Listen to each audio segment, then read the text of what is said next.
sounded like Donald Duck, from whom they had evidently learned to talk. When had that happened? An adaptation? You could certainly hear them. It was getting on my nerves and making me feel old.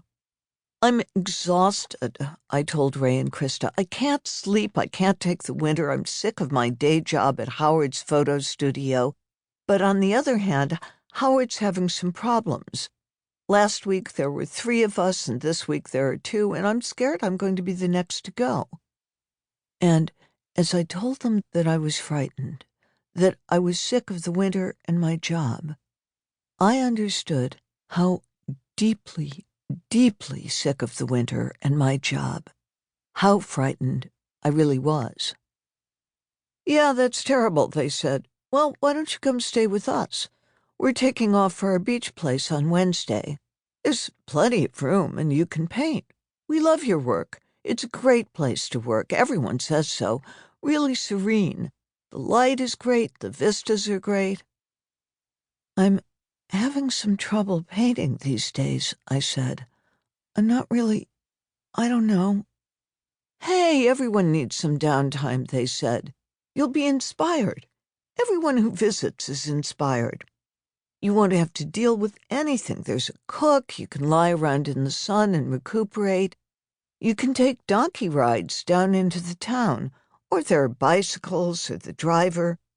What languages do you speak? Well, it doesn't matter. You won't need to speak any." Naturally, I assumed they'd forget all about their invitation, so I was startled the day after the party to get an email from Krista asking when I could get away. One of their people would deal with the flights. I could stay as long as I liked, she said, and if I wanted to send heavy working materials on ahead, that would be fine. Lots of their guests did that.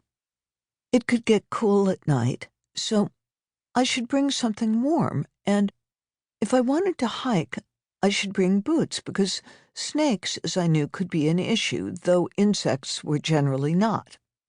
I would not need a visa these days, so not to worry about that, and not to worry about Wi-Fi. That was all set up. I doubted that anybody else who visited them would not know exactly how to prepare. And yet there was Krista informing me so tactfully of everything, like snakes and visas, that I'd need to know about, by pretending that, of course, I'd have already thought of those things. A week or so later, a messenger brought a plane ticket up the 5 flights of stairs to my little apartment, which was when it dawned on me that the good thing Ray and Krista had perceived happening to me was that they now owned one of my paintings, which meant, obviously, that it most likely was, or would soon be, worth acquiring. My job at Howard's studio expired, along with the studio itself, at the end of the following month, just in time to save Howard and me from my quitting right before I got on the plane.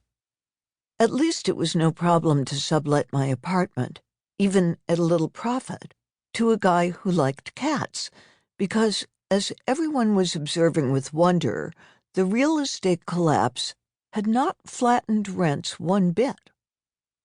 Howard looked around at all the stuff that represented his last 30 years. "Bon voyage," he said. He gave me a little hug. The plane took off in frosty grime and floated down across water, from which the sun was rising in sheer pink and yellow flounces.